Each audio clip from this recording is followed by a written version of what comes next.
Okay. Yeah, I think we are live now. All right. Should we start, Pratik ji? Yeah, we can start. Okay. Welcome all to this talk show on an interesting subject. The speaker is going to be Sri Pratik Desai. So, a brief introduction about Pratik ji would be in order. Pratik ji is a successful businessman, well settled in with his family in Mumbai, based out of Mumbai, and he his uh, he's his qualifications. A brief note on his qualification: he studied both in the material science and spiritual science. So, material science, he's a BE mechanical engineer from Mumbai University. Thereafter, he went on to pursue his master's in aerospace engineering from the University of Florida. Whilst his master's, he also made a foray in the field of spirituality. So Pratik ji has gained deep scholarship studying the Vaishnav philosophy in association with the spiritual masters attached to the organization by the name International Society for Krishna Consciousness, uh, more well known as ISKCON to everyone. So the principles of spirituality that Pratik ji has imbibed studying this philosophy are now deeply embedded in his daily life, which he lives, he actually practices them. And his compassionate nature has driven him to now disseminate this with the general populace. And he's very happy to address eager souls who want to walk this path. And so he's very happy to provide that guidance. So Pratik ji, now without much ado, we would like to get started with this talk. The, uh, the topic today is the importance of an organization in the practice of bhakti. Now, bhakti is the core of the Vaishnav philosophy. Vaishnav philosophy revolves around bhakti. So, how important is an organization to practice this yoga of bhakti? Pratik ji, over to you now. Okay. Thank you so much, Rajiv Khanna ji, for inviting me to the show. It's always been a pleasure to have conversation with you. And you are the most amazing personalities that I've come across till now. So Rajiv ji is he's a very leading businessman. And along with that, he's also a wonderful spiritualist. And he has been practicing spiritual life since many years, probably around 20 years now, and maybe more than that, probably. And at the same time, he's also a very successful businessman. He's also living with his family in Mumbai. So I'm very glad to get connected to you again, and I hope that we can do it again and again. Yes, So sure. Thank you for the opportunity to be a part of this. thank you for giving me opportunity to serve. Okay, all right. So regarding the question about organization, now many people they have this connotation about organizations that I guess that they have negative connotations instead of positive connotation, and that's why I think it's very important to address this issue related to organization, because I think what is happening is people want spiritual solution. People want to uh, get out of anxiety and stress, and they are looking for some solution. They want happiness and peace, satisfaction, and all that. But somehow, because of organization, the name of organization is something which actually repels them. So instead of getting attracted to the spiritual path, because the spiritual path is connected to some organization, so there is a tendency to actually get repelled just because it's an organization or institution as such. But what I think it's what my experience and the experience of many spiritualists who are connected to organization is that the organization is non-different from the spiritual values that the sampradaya or the parampara is actually promoting or they're sharing. Because the organization is a great facilitation and a great help to all the spiritualists. And so obviously there are unlimited benefits of organization, which I'll be sharing now. And obviously people get this negative connotation because there is management involved in organization. And when management comes, then obviously there will be a tinge of politics which will creep in, and there'll be human emotions, human nature which will come out. So we have to deal with living entities, with humans, and obviously humans are not perfect. So this is something that they don't understand. Nothing is perfect in this world. Everything comes with a price in this world. If the world is perfect, then obviously what is the need for thinking about spiritual life? People think about spiritual life because they are distressed. They are suffering in this material world, and they want a solution to somehow understand who they are, why they are in this world, who is God. If God is there, then who is God? Very easy. How can we connect with God? So these are all the questions that any genuine spiritual thinker will have. And these are very important, crucial topics, but because of this negative connotation about organization, people are actually, instead of moving forward, they are repelled. So let me start with explaining a very logical principle on the origin of organization. Why do we need to start an organization? So see, earlier, now people, they are very much accustomed to organization and institutions when it is coming to taking knowledge from universities. When we want to get admitted to particular school, college, university, and then we also do PhD and postdoc and all that. At the same time, whenever we are doing some business, also we want to do MBA and many other stuff related to that. So for each and everything that we are doing in the life, we are always connected to some kind of institution, organization, where there are thousands of people you get connected to. And just because people, now obviously when there are a lot of people in an organization, you cannot expect that everyone will be perfect, or you will be compatible with each and every one of them. So there will be certain people whom you may like, and there will be certain people whom you may dislike, right? But it does not mean that you leave the organization or you leave your studies. You somehow continue, right? So now what we have to understand is the idea of organization in a spiritual society or in spiritual realm comes in because there is a need for it. And without that, it is not possible to promote the teachings of the Sampradaya to a large extent. So, let's consider the earlier yugas, right from Satyug to then Treta Yuga, Dwapar Yuga, and now it is Kali Yuga. So it is mentioned that dharma was complete. It was 100% in Satyuga. Everyone was spiritual. Okay, then dharma was reduced by 25% in Treta Yuga, and another 25% in Dwapar Yuga, and finally 25% in the Kali Yuga. So 100%, 75%, 50%, and 25%. Now in Kali Yuga, 25% of the population is believed to be spiritual in nature. Okay, but during those earlier period of times, dating back to Satyuga, we'll see that almost each and every one of us we were all spiritual. Okay, so now so obviously that time there was no technology, there was no technological advancement, but people, they had, everyone was connected to Guru. Okay, everyone was connected to Guru, and they were all devotees. They did not have different ideas.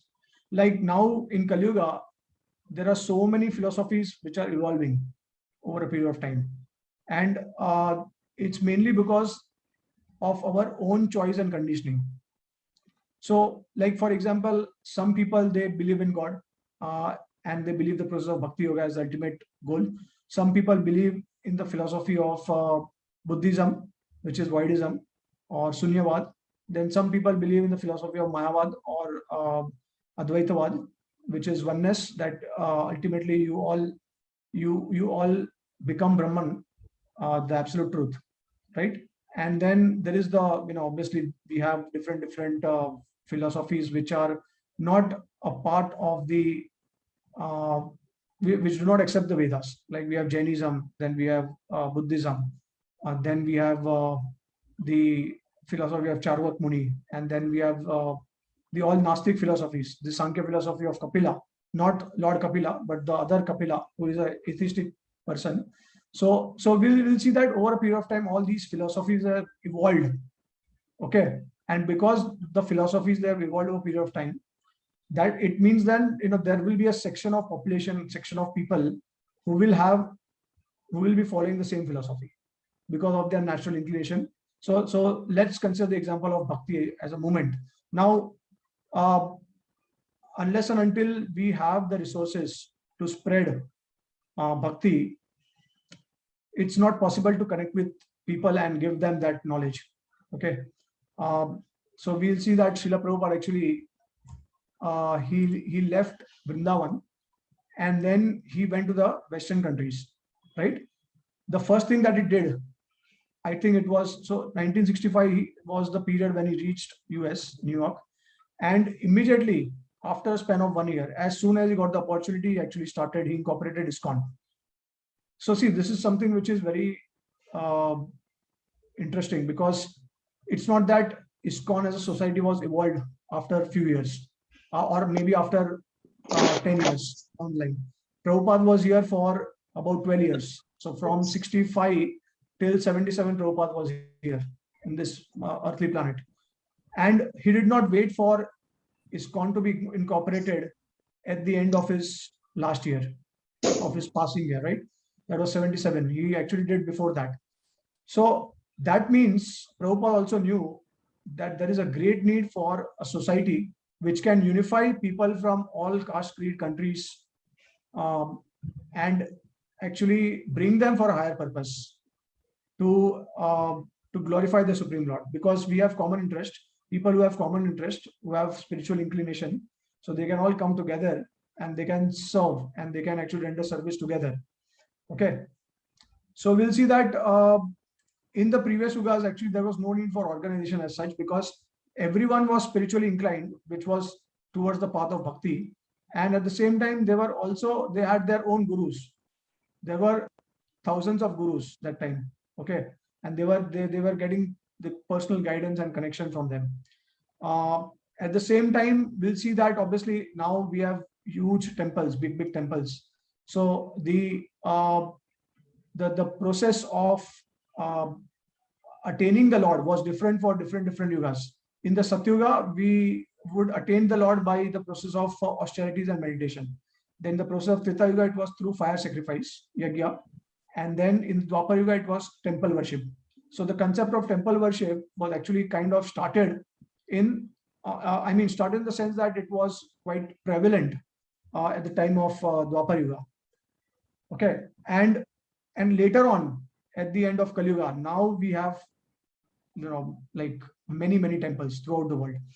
So now, obviously, when you have temples, you will have to manage it. Okay, because people, they are going to come to the temple. They want, and everyone knows the significance of visiting a temple. It's extremely important for them to come to the temple, and when they see the deity, they feel so much satisfaction and happiness that whatever miseries or anxiety they have, they'll, at least for the timing, they'll forget it. And they get some inner strength also by visiting temple. So right from the beginning, we'll see that there is a lot of need for temple, and people would love to visit temples. So now when it comes to visiting temple, obviously we require people to manage there, right? So that cannot be possible unless and until we have devotees in temple who can manage it. Now, another reason why this organization is so relevant in Kali Yuga is because, first of all, the idea is that, see, ultimately the goal of any organization in spiritual movement is to connect one with the Supreme Lord, right? Now, in Satyuga, Dwapar Yuga, Treta Yuga, people they were able to perceive and they were able to actually take darshan of the Supreme Lord face to face.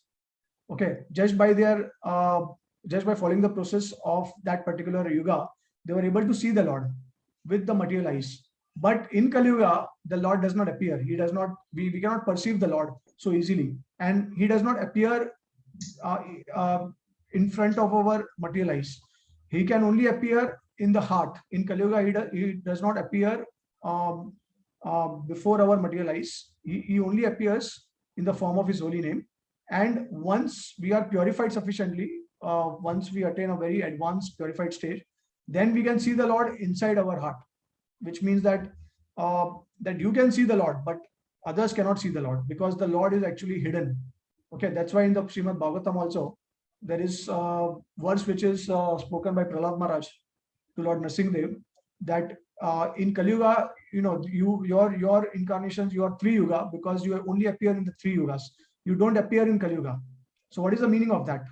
The meaning is that in Kali Yuga, the Lord does not appear because He is appearing in a Chan avatar, in a hidden form.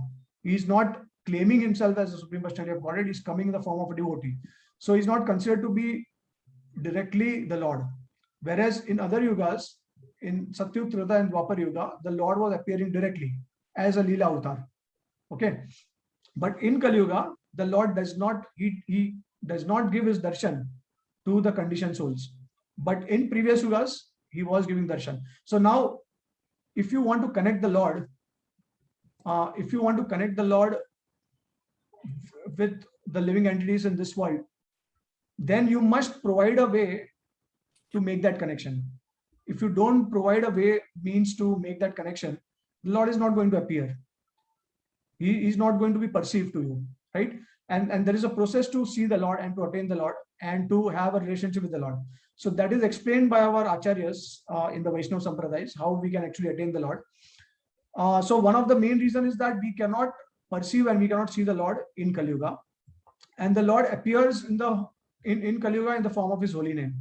Okay, now the thing is, when Srila Prabhupada he left Vrindavan, his main goal, his main intention was to actually spread the holy name in every nook and corner of the world.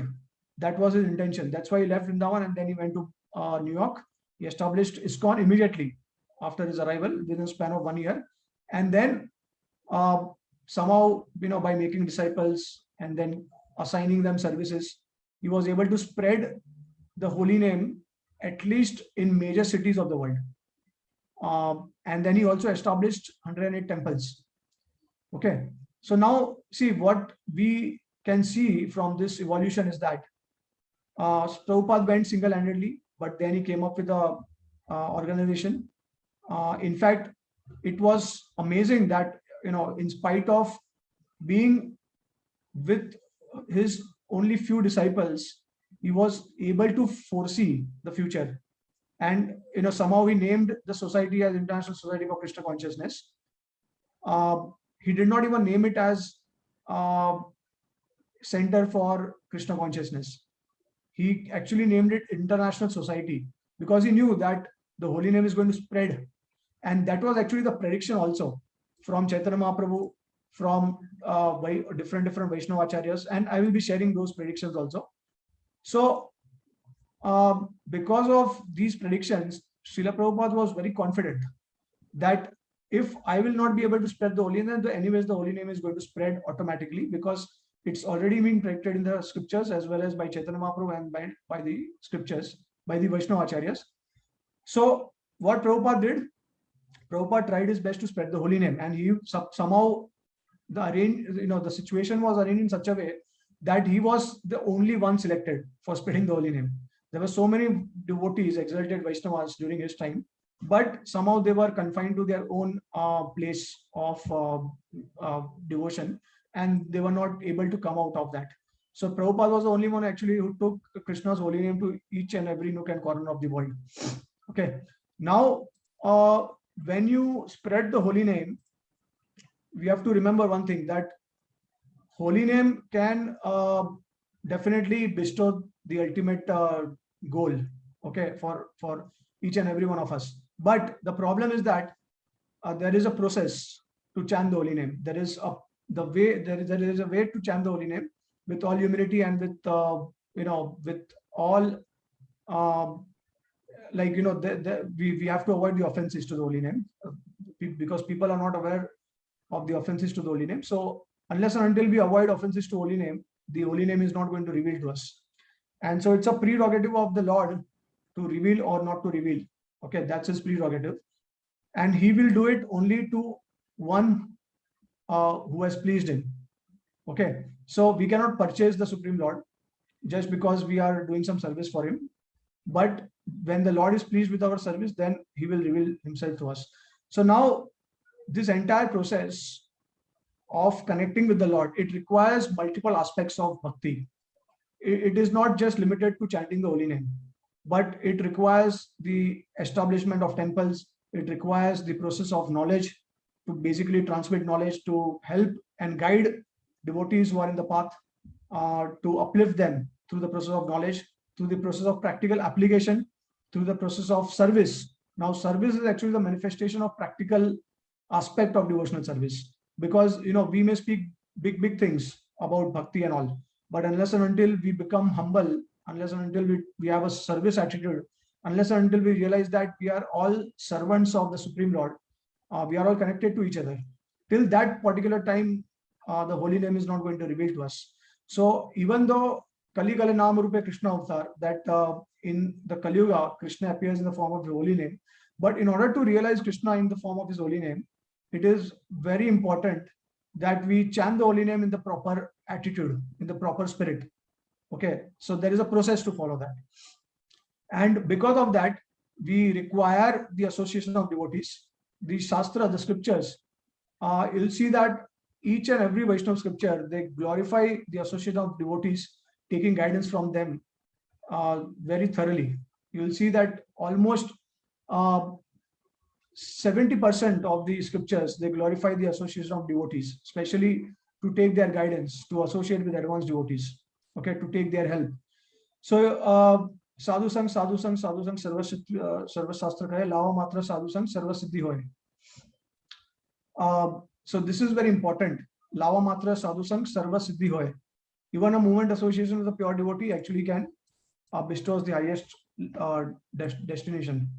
So there are many predictions about the holy name, and in particular, so I just would like to share some of the predictions of the holy name or the spread of the bhakti movement in Kali Yuga, specifically in Kali Yuga.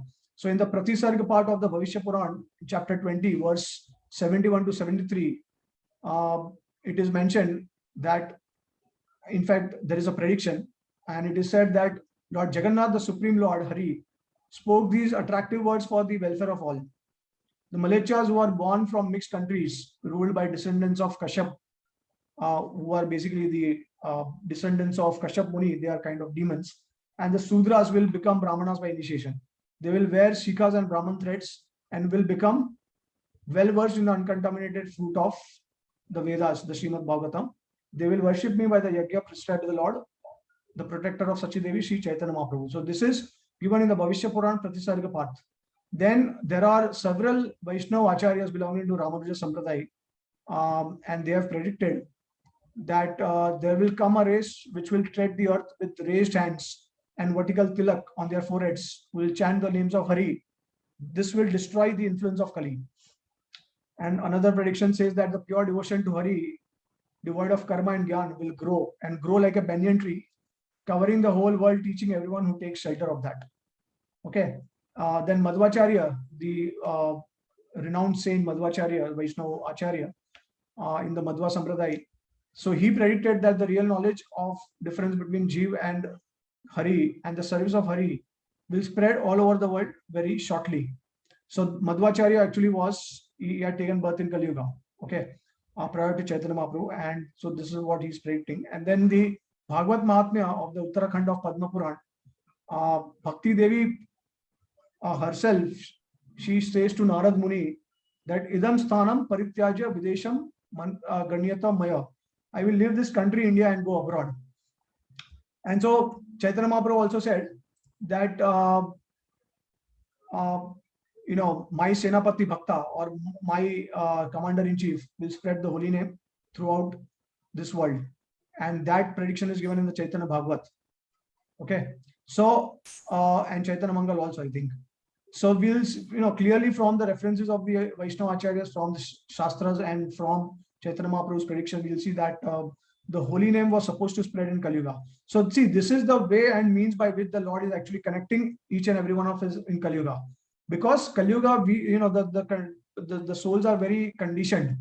They are very attached to the material world, and they are having a tough time dealing with their egos.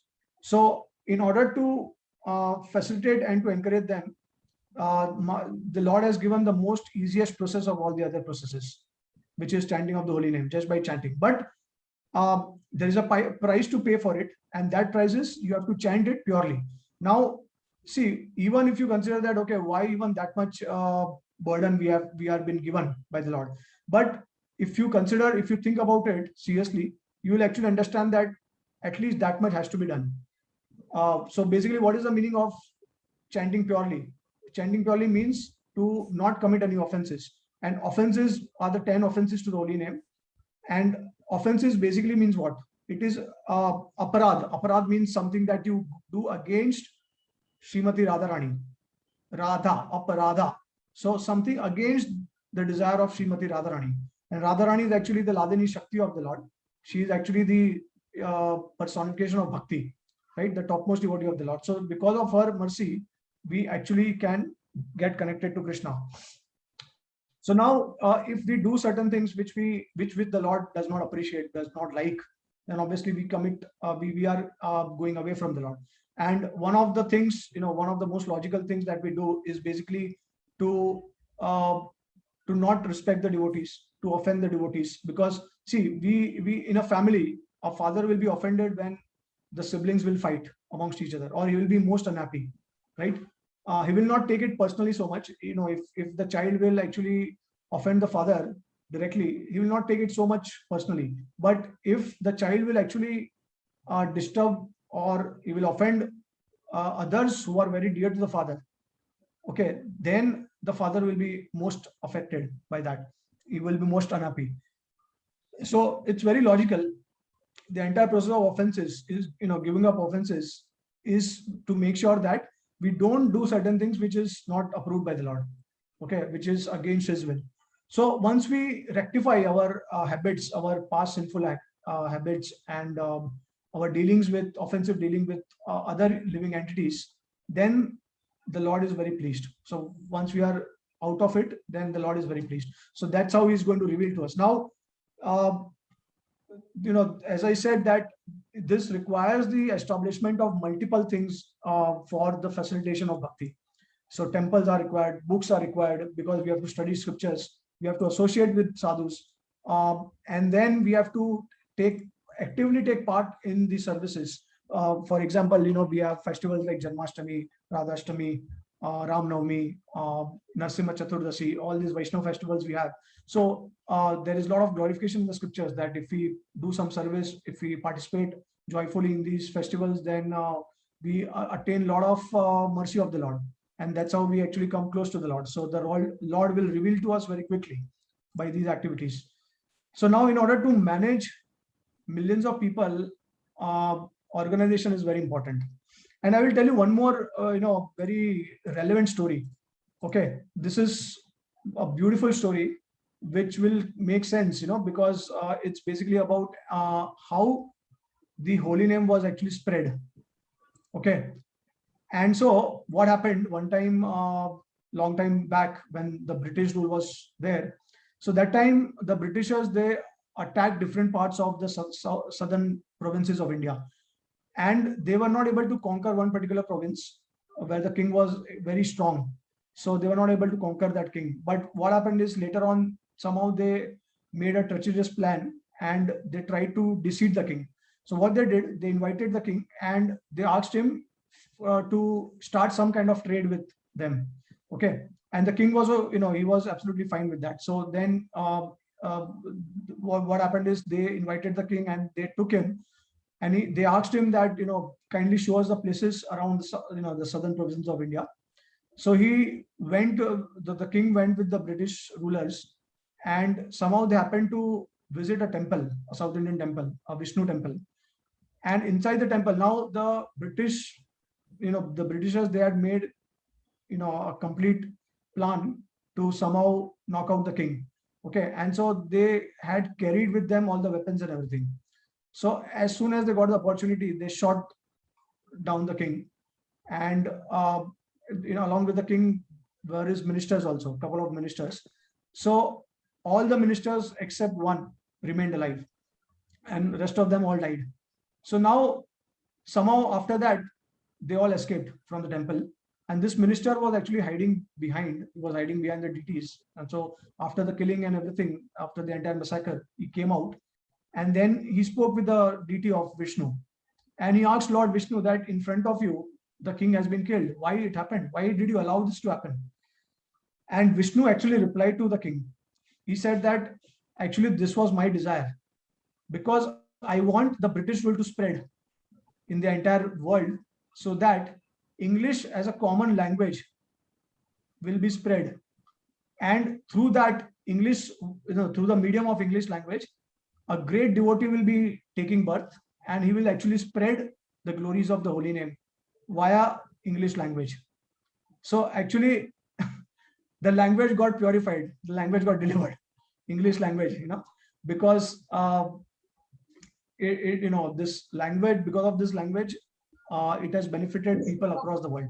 And so what happened, then later on, that minister asked Lord Vishnu that who is this great saint you are describing? So can you give some description? Can you tell me who is that? So he said that, okay, in the future he'll be coming, he will be taking birth in the future, and he will be having Vaishnav Tilak, he will be having Shikha and Vaishnav Tilak, and he will be wearing a sannyasi robe, and we will be spreading the holy names of Krishna. So that's how this entire incident happened, and it's a sort of prediction, as well as the prediction actually got fulfilled also by Srila Prabhupada. So in order to manage, now when you spread the holy name throughout the world, what are you doing basically? You are cultivating people, you are giving knowledge to them, you are connecting them with Lord, but now you have to also connect them with the process of how to attain the Lord, right? And so in order to do that, we require communities. Okay, you cannot help someone without connecting them just on their own. They require the help of devotees, they require the help of other people also who are experienced in this area. So you require communities, and when you talk about communities, obviously there is a center for that community, and that center basically becomes a temple. Okay, so ultimately, if you want to establish a temple, and if you want to establish the temple on a worldwide scale, you have to make it an organization. It becomes a society basically. So and see, this is a way we can actually relate with each other. We can actually say that, okay, whoever is belonging to this organization, we know what are their values. It becomes a common interest for the entire population who is practicing that philosophy, right? So it is very easy for us to identify that, okay, what are their tenets and what values they have, what do they believe, what is their ultimate goal, right? So just by their organization, we can actually easily understand that this person has they have this philosophy, they're following this philosophy, and this is their goal. So basically there are many benefits of an organization, which is similar to joining a university, and obviously unlike the university, we are not forced to study, we are not forced to practice bhakti because there is force, there's pressure on us. We are practicing bhakti because of our own free will, because our own taste. If we lack the taste, then we may practice it gradually, but there is no force in an organization like ISKCON. Obviously there will be a lot of people who will be guiding us, and they will be helping us, and they will also inspire and encourage us, but ultimately there is no force. And obviously the teachings of the Bhagavad Gita, it does not actually promote the use of force.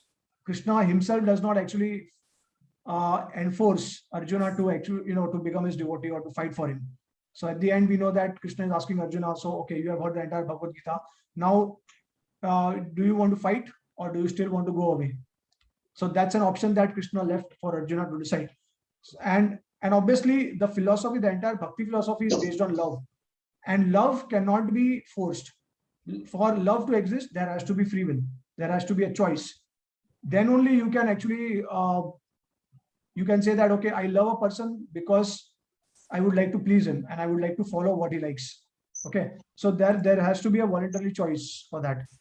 So it's a organization is basically a society of similar-minded people come together and render service, and they also connect on a very wide scale. So basically, something like the concept of United Nations, although obviously the United Nation is not able to achieve its purpose to unite all the countries throughout the world, but organization like ISKCON, they have done it. They have done it actually. They have proved it that if you have a common interest and if you have a higher purpose, then in spite of differences of culture, differences of mentality, differences of thinking, difference of opinion, you can still combine, you can still unite for a higher purpose, which is basically to glorify the Supreme Lord. So now, see, this is a very practical way for us to make us realize or to basically implement the teaching of the Bhagavad Gita in a very direct way. Because the teaching of Bhagavad Gita is what?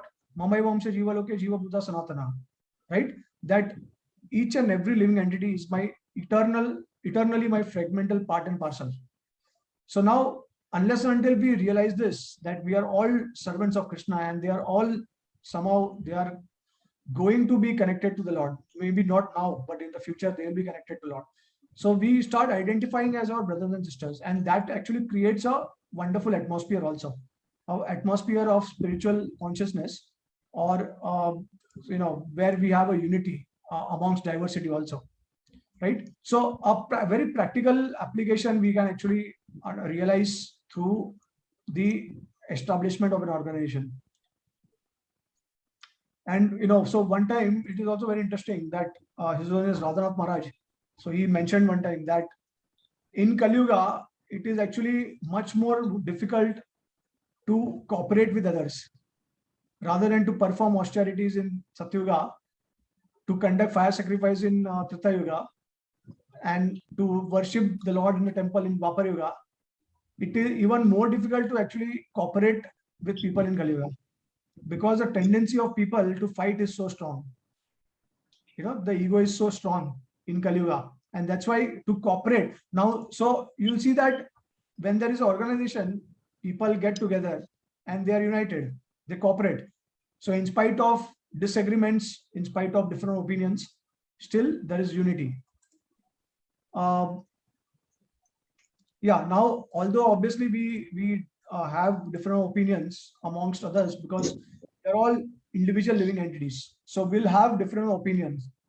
Every person is unique. They have their unique relationship with Krishna, and Krishna wants unlimited variety to enjoy with each and every one of us.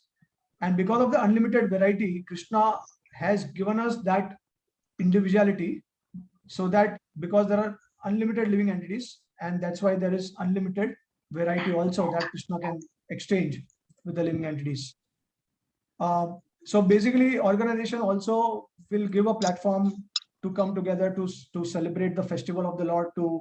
In fact, it's very important to note that an individual cannot please the Lord so much what a congregation can actually do or please the Lord. So the congregation's value, the congregation effort to please the Lord is much more. The Lord is much more pleased by the congregation's effort. He wants to see us as a group rather than individual beings. Okay, why? Because simple, like just in a family also, individually, if we try to connect with the Father and we try to sidetrack our other people who are practicing devotional life, if we try to sidetrack them and try to individually impress the Lord, then obviously the Father is not going to be pleased with that attitude. The Father wants to see the family united, and because for the Father every living entity is important. If you think that only you are important for the Lord, then obviously that's a sign of ego. So in that sense also, when we come together, we glorify this and serve the Lord, then the Lord is sufficiently pleased, much more pleased than what we can do individually. So basically, it's a organization can give us platform for service, then the organization can also help us in our physical and mental needs. Like we are, there are a lot of challenges in the material world, and it is not possible for us to actually cope up with so many challenges. That's why we require the guidance of devotees who are experienced at every stage, and with their help we are able to actually progress, or at least be steady, at least continue to practice our spiritual life. So for that also we require a lot of facilities, and that facilities can be manifested only if there is a proper community of devotees. Okay. And community, we actually can we can form a community when there is a center, and that center is a temple. So and then the temple also extends numerous facilities. For example, restaurants are there, guest house facilities are there. So whenever we are traveling, we are working, we can actually have prasad. So see, the need of prasad is very important for devotees, because generally they'll prefer to have prasadam rather than to actually eat something which is not offered to the Lord, right? So just imagine, where you travel a lot, and there is a center, a small center at each and every place, and they are offering prasad facility, restaurant facilities there. So these things are so important. It nourishes the life of a devotee, and this can only be done through an organization. So there, the guest house also. Now, when you are going, otherwise you have to stay in a hotel. You have to eat, you have to eat so many things which is not offered to the Lord. So there are many factors, many practical things that the organization will take care of. So without organization, how can we achieve, these benefits, which are actually very practical and successful, required for successful execution of bhakti. Now, to be a part of organization may not be necessary. Okay, but organization plays a very important role, and also it provides references of devotees. So now, for example, you are if you have a worldwide organization, you go to any part of the world, you are always welcomed. You are always served. Just because we are part of that organization, that benefit is always there. And obviously, because of that organization, we have a reference of devotee. So unless and until I don't, if I say, okay, Rajiv ji, you are going somewhere, like let's say you are visiting America, and you don't have any reference, you go to a temple in America, and you want to stay there, or you want to do some service, but you don't have a reference, then obviously they might not give you that service, or they might not allow you to do certain things, right? So organization, when you talk about organization, we have a structure, and that structure consists of the GBC, the temple president, and then the leaders, and then the devotees who are managing or conducting different services. And so if you are connected to one of them, then you actually get the reference of the temple president, and you are you get that facility to do whatever you wish to do, whatever services you would like to render, or whatever facility you wish to attain, that you will get it just because you are part of the organization on the basis of reference. So basically, you can, we can say that although organization may be a material concept, because it is considered, it is actually connected to the managerial aspect of the spiritual society, but ultimately it becomes spiritual, because the organization is providing a lot of spiritual benefits as well as material benefits also. So that's why it becomes spiritual. And we also know that the material energy, the material world is actually the energy of the Supreme Lord. So in that sense, when we engage that in the spirit, the service of the Lord, everything is spiritualized. So there is no question of material concept, or that, to say that the organization is a material aspect, and we don't need to follow that. That's a wrong conception. In fact, Prabhupada, that's why, Srila Prabhupada said that ISKCON is my body. And obviously, now what is the meaning of ISKCON is Prabhupada's body? We know that Prabhupada actually is a Nitya Siddha, or he is a pure devotee, and pure devotee's body is spiritualized completely. So when he says that, ISKCON is my body, ISKCON is spiritualized, the organization as such.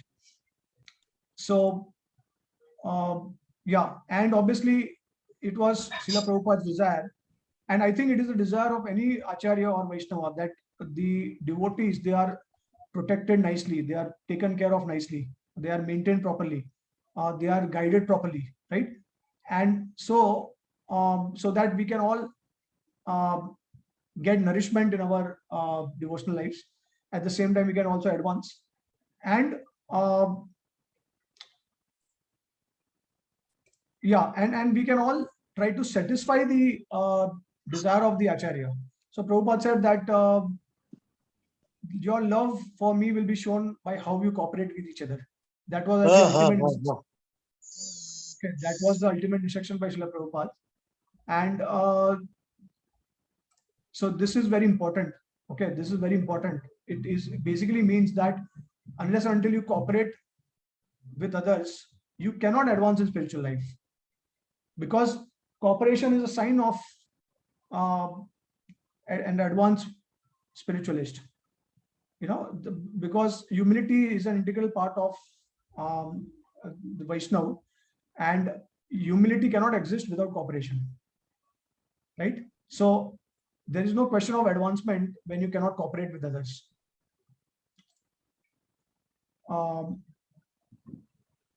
So basically, if we have some difficulty accepting or being a part of the organization, then it actually indicates our lack of desire to advance in bhakti, unless we are extremely pure in our consciousness. So when it's a worldwide movement, there will be issues, since there are many people with different culture, caste, creed, and politics will be there. But we should always look for the positive. Okay, and whatever politics are there, it's mainly because the leaders or the spiritualists, they are not completely pure, and they are also dealing with their ego. They are also conditioned to some degree. So that is reflected in their dealings, and that's why we get that kind of experience. But we should also remember one thing, that ultimately no one can cause us harm unless and until basically it's our own karma which will cause us harm. That's the instruction of Srimad Bhagavatam also. So whatever distress, whatever difficulties you're experiencing, we have to take it in the positive spirit, and we have to think that this is my own karma which is coming back to me, and that's why I am suffering. So if we try to blame everyone and try to see the negative, then what will happen? It will actually burn us from within. Okay, so although we may not be faulty, we may be right in our dealings, but it will be problematic for us, because basically, while throwing, burning coal to others, we should remember that our hand will get burned. Okay, so we have to look inside ourselves, and we have to always think that whatever suffering that we are getting is mainly because of the karma that I've caused. Now, we might not remember the karma, but in the previous life there is something that we did which is causing the problems to come to us. And in certain occasions, it is directly the Lord's mercy. The Lord, even if it is not your karma, the Lord will actually send you those difficulties for your purification or for your advancement. So we should not try to find fault with the organization or with different people. So now one classic example of this is that Krishna was blamed. Okay, so the story of Shamantak jewel, actually Krishna was blamed that he stole the jewel, although he actually brought the jewel from Jamvan, and he was about to submit it to Satyajit. Okay, but Krishna's own associates in Dwarka, they actually started getting some kind of they started doubting the Lord and his intention. So Krishna was actually criticized. Okay, when Krishna, who is the supreme personality of Godhead, who is all perfect, when he is criticized in the material world, what to speak of normal conditioned living entities like us, where we commit so many faults at each and every step. So we also will get criticized for many things. And even if you are perfect, then also someone will be there to criticize you. This is what Krishna is setting an example. So we have to understand. So this is an pastime. This is a Leela orchestrated by the Lord to prove that nothing is perfect in the material world. There is some fault in the material world, and we have to experience that. We have to. So there will be challenges. There will be difficulties. No doubt about it. We have to be responsible for that. Okay, all right. So I think that was an elaborate explanation, because I think there are a lot of points. So so Rajiv, you would like to continue? Yes, Prateek ji.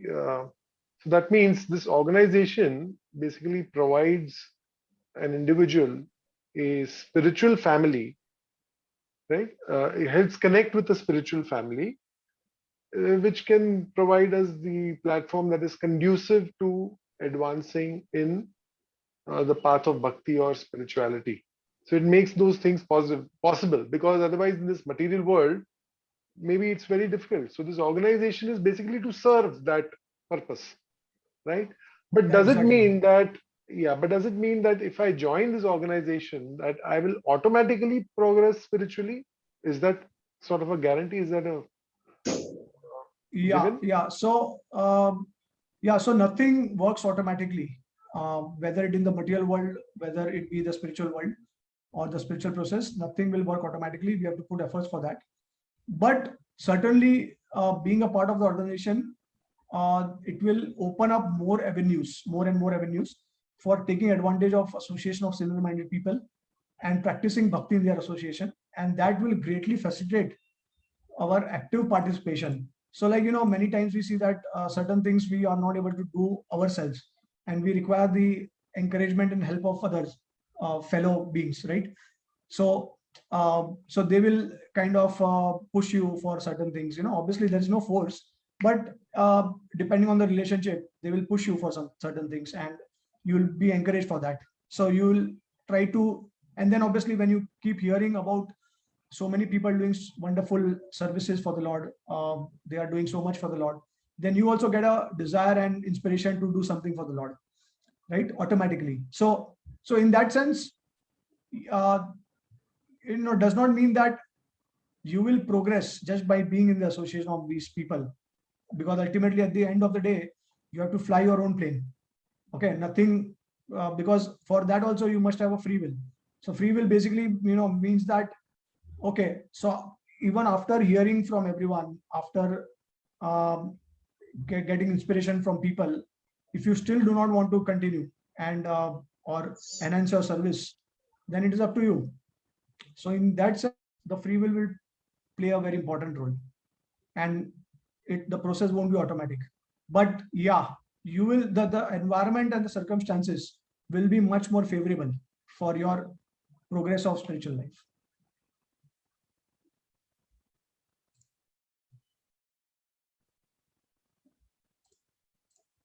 Yeah. So you are on mute.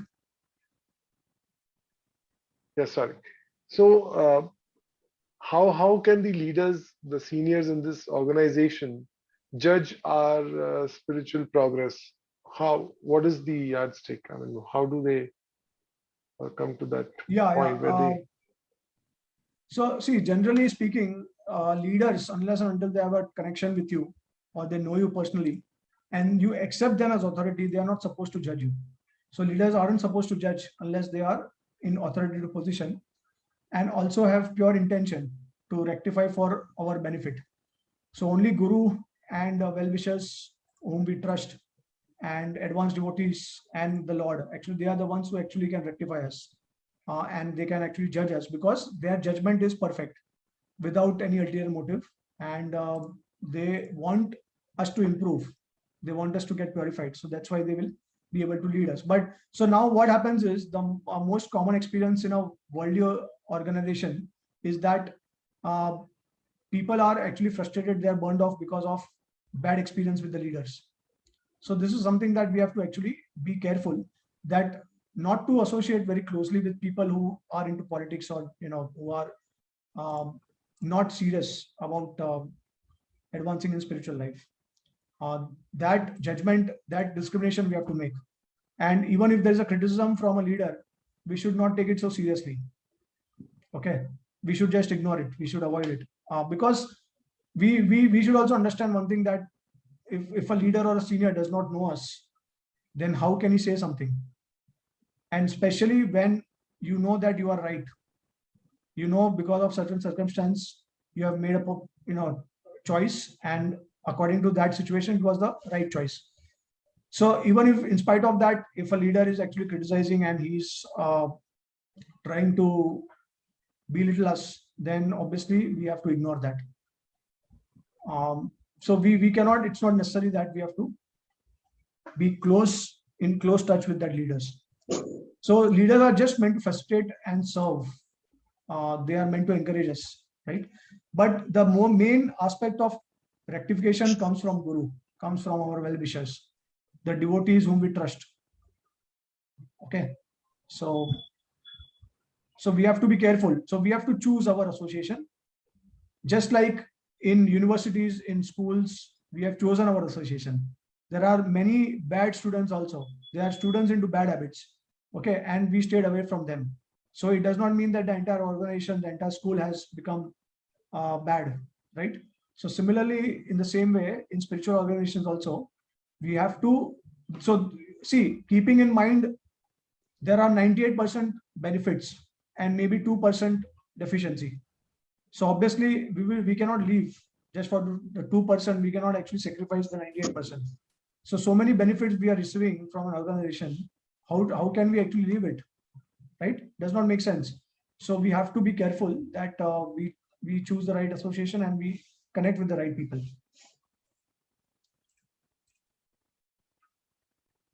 Okay. Yeah. Okay. Okay, Pratikji. There's one more query. So while you have laid down the importance of an organization and how we must, it is recommended that we get connected to one. ISKCON is, we are knowing, one of the very popular organizations in this world, spread all over the world for disseminating this knowledge on spirituality, genuine organization. But there are today also many organizations, and people all over this world would like to get associated with some organization. How does one pick and choose? How does one know that this is a good organization, this is an authentic organization? How do you go about with that? Yeah, so that's a very good question. So till now our discussion was about organization as means to enhance our spiritual life. But now the question is that, okay, now which organization is actually a bona fide or genuine organization? So basically, whichever organization, and specifically if you are talking about spiritual organizations, then we first of all we must know what is the goal that we would like to attain. So now, because see, I am following a Vaishnava path, and many people, they may also follow Vaishnava path, but not necessarily that everyone will follow Vaishnava path. There will be people who will be following different paths also, that Karma path, Gyan path, and then Advaitwad, Buddhism, Jainism, all these paths are there. So first of all, one has to make sure that which particular path one is most inspired to follow.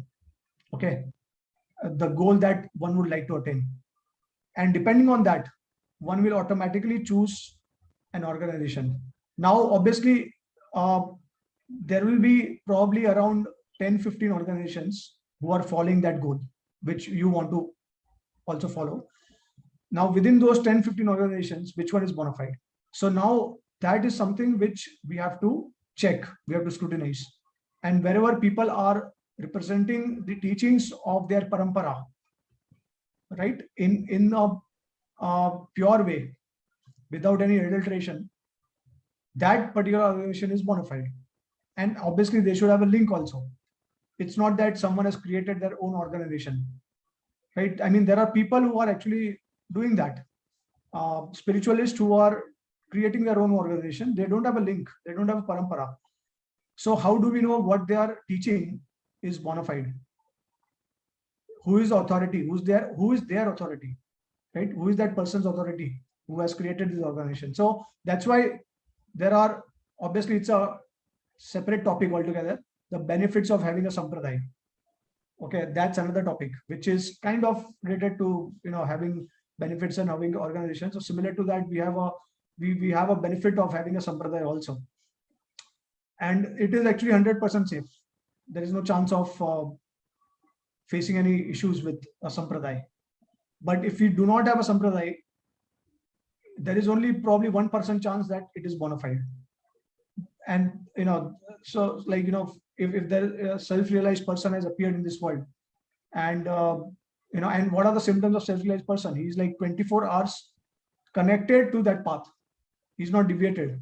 He's completely connected to that path. Okay, so where for a Buddhist, he's like completely absorbed in voidism, in the goal of Nirvishesh Sunyavad. And for a Vaishnav, he's always thinking of Lord, to render service to the Lord. That is a self-realized soul, 24 hours. He's not even attracted to the material world. So we know the example, one of the example is Mirabai, who actually drank poison for the Lord. So that kind of love she had for Krishna. So in these circumstances and situations, one may have exceptions. One may not be connected to Sampradaya, but one is self-realized purely because of their intense love for the Lord, intense dedication to their paths, which they can actually, and there is no deviation throughout their life. They are focused, fixed on that path. But for those who are not, and 99.999% in this world, we are all conditioned souls. So we require a sampradaya. We are not like 24 hours born bhaktas of the Lord, right? So we are born 24 hours, in the material world. Like we are attracted to the material world. So if you think of the Lord, that's a great achievement actually. What to speak of, for hours and all. So even for few moments we can think of Lord, that will be great achievement. So this is how actually we recognize, we actually, and yeah, the most important element in any organization is basically the scriptures.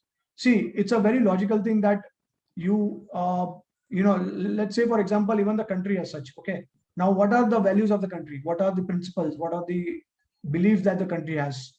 So that is best understood by the constitution of India, right? By reading that. So we'll understand what is India's mood and what is the culture and all that.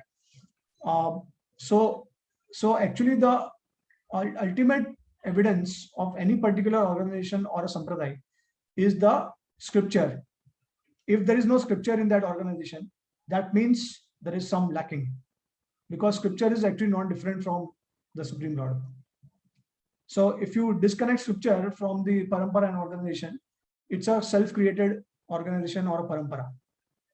That's why ultimate authority is the scripture. So every parampara organization, they must have a scripture, a foundation, which actually sets out the values and the goal of that path. Right? So this is how actually we understand scripture, and then the followers, how strictly they're following the path, like that. So that means scripture and the Guru Shishya lineage, the master parampara. and the disciple. That parampara should be very well established, and the masters, the spiritual masters there, they should be very vocal about this. That our gurus, this personality, and his gurus, this. So they don't try to take all the center of it's not centered around one person. Definitely, it is correct. the lineage. Plus the lineage has to go right away to the absolute truth. There should be no break. If there is a break, then beyond that, where it is going, because it has to read the. See, it's very interesting that people want to attain the goal, but if the parampara itself does not know where is the goal or where that parampara is going, then it's a hypocrisy.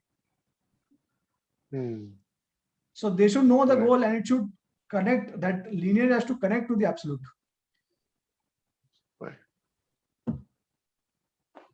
Right. Thank you, Prateekji. I think you've really given us a lot of points to ponder about, and this should help us in taking the next steps, the path ahead.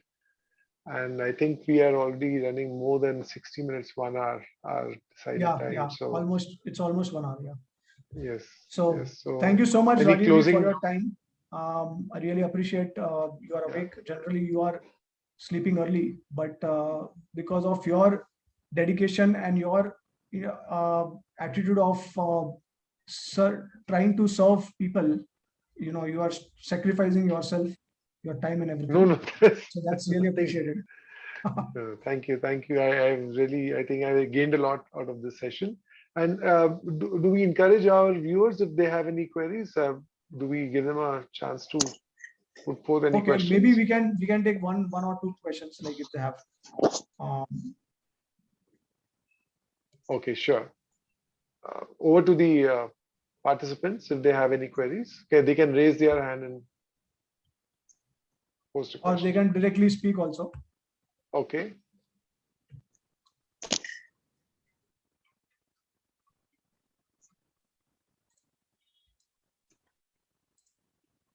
Okay, all right. So it seems All that there right. are no questions. So we can All we right. can yeah, we can close it now. All right. Thank you, Prateekji, and thank you, participants, for joining us. Thank you, everyone. Thank All you. right. Hare Krishna. Take care. Hare Krishna.